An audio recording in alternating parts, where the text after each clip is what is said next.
Today is a day most of us who were born before 1990 remember very well.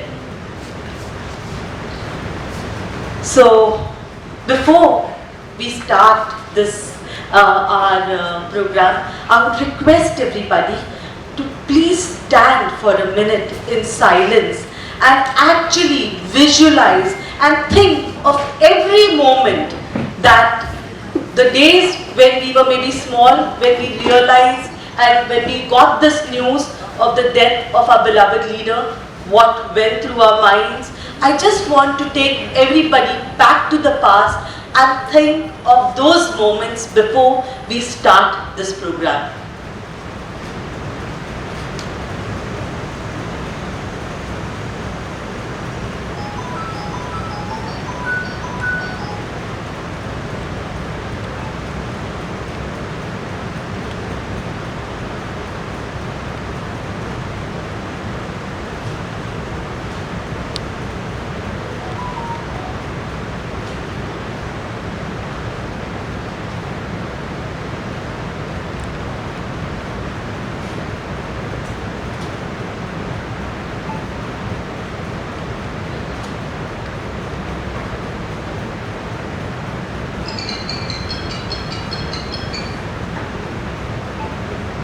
शांति।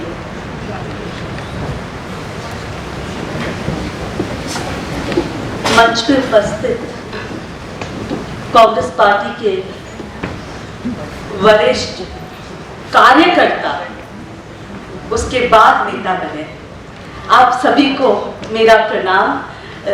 यहाँ पे विवेक बंसल जी है, राजेश लिलोटिया जी है, सचिन राव जी है, वीटी भाई है और हमारी बहन सरिता जी भी है।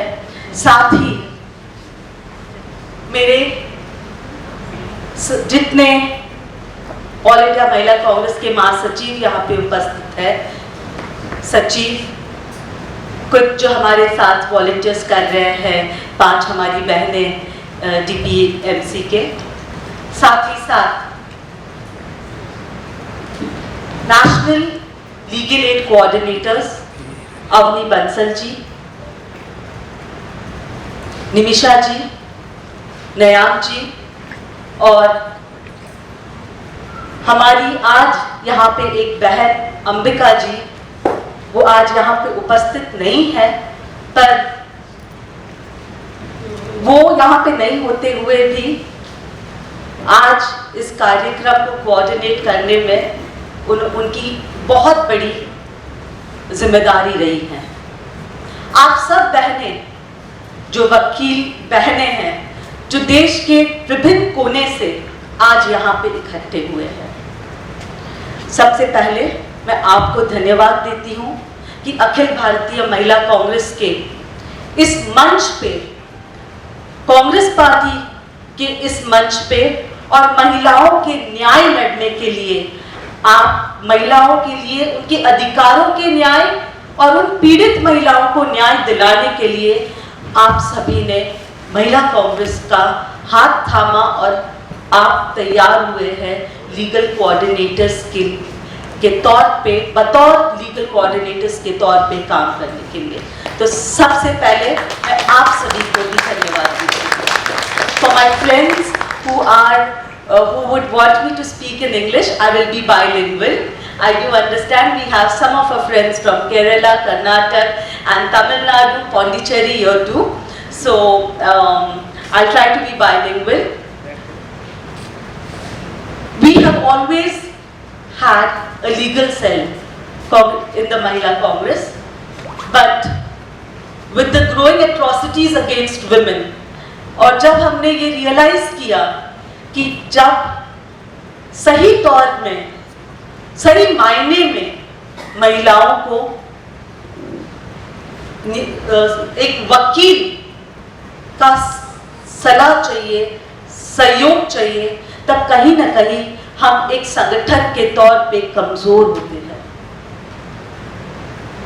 आज के दिन अगर हम ये सोचे कि आज के दिन क्यों न्याय वाहिनी, राजीव गांधी जी ने, अगर हम सोचे तो राजीव गांधी जी ने महिला सशक्तिकरण सही मायने में, अगर हम महिलाएं राजनीतिक रूप से सशक्त हुए हैं तो वो राजीव जी की ही देन थी। 73rd अमेंडमेंट एक्ट लाके उन्होंने लोकल बॉडीज में महिलाओं को चुनाव लड़ने का एक प्लेटफॉर्म दिया और आज उसी के तहत बहुत सारी महिलाएं देश में आज सरपंच से लेके मेयर से लेके काउंसलर्स तक है बने हैं। महिला कांग्रेस ने और हमारे लीगल टीम ने ठान लिया है कि महिला कांग्रेस महिलाओं की आवाज बन के रहेगी। महिलाओं की आवाज खास करके जब एक महिला पीड़ित होती है, जब महिलाओं पे अत्याचार होता है। मैं इस मंच पे से सोनिया जी का, हमारी अध्यक्षा सोनिया जी का खास तौर से धन्यवाद दूंगी, क्योंकि जब हमने नेशनल लीगल एड कोऑर्डिनेटर्स की बात की प्रपोजल उनको भेजा, तब मैडम ने, सोनिया जी ने तुरंत इस प्रपोजल को एक्सेप्ट कर लिया और अखिल भारतीय महिला कांग्रेस को एक लीगल तौर से, एक फॉर्मलाइज्ड वे में लीगल सेल बनाने का, जो लीगल सेल था उसको भंग करके लीगल एड कोऑर्डिनेटर्स बनाने का हमें परमिशन मिला है, जिसके चलते आज आप सब यहां पे मौजूद हैं। हमारा लक्ष्य है कि पूरे देश में हर जिले में महिला कांग्रेस कम से कम एक वकील जो हमसे जुड़ा हो, जो महिला कांग्रेस से जुड़ा हो, जो वहां पे उस जिले में महिलाओं की आवाज बन के रहे, जो उस जिले में महिलाओं की हित की लड़ाई लड़े। ये एक छोटी सी पहल, एक इस दिशा में हम जा रहे हैं। आज फर्स्ट लीगल कॉन्क्लेव, ये पहला लीगल कॉन्क्लेव होने जा रहा है और विश्वास के साथ आप सभी पे और मेरे जो टीम है, मुझे पूरा विश्वास है कि the second national legal add conclave will be held on the 21st of May 2023 with a representation of one lawyer from every district. हमारे पास करीबन 1137 फॉर्म्स आए, जिन्होंने 1137 लॉयर्स ने फॉर्म्स भरे और उसके 5 राउंड्स के बाद ये छटनी हुई है, जहां से आप सब हमारे लीगल एड कोऑर्डिनेटर्स बन के आए। छटनी इसलिए हुई क्योंकि कई बातें पूछा गया उनको। We tried to find out their ideological tilt. We tried to find out if they were willing to give free legal aid. Out of those, you all are the ones who have committed to us to ensure free legal aid at your districts. So thank you one and all. Thank you one and all.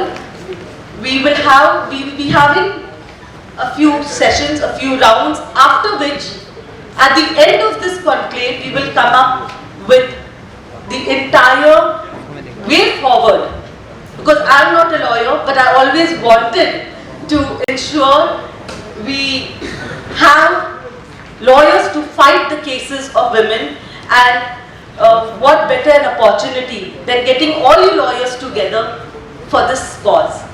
Once again, I thank each one of you for your presence, And I feel I should now end my address, and we shall start now. I would request Anil ji, and I saw Anil ji came in? Anil bhai, the Delhi Pradesh Congress Committee President is amongst us. Anil ji, आप please आइए मंच पे. नरेश भाई भी please, Naresh जी, और हमारे भाई वहाँ पे, हाँ, भाई मनोज त्यागी जी प्लीज. जब हम महिलाओं को इतनी बड़ी ताकत में भाइयों का साथ मिलता है तो मुझे पूरा विश्वास है हमारी जो बहनें, जो वकील जो है, वो ग्राउंड पे हमारी महिलाओं को न्याय दिलाने का काम करेंगी. And also I would request you all not only to think of yourselves as women lawyers to fight cases, you all are also going to be influencers amongst the lawyers in your respective areas. बहुत ही जल्द आपको अपने अपने district में वकीलों का एक team का भी गठन करना होगा, जिसके बारे में हम बाद में चर्चाएं करेंगे. Thank you all.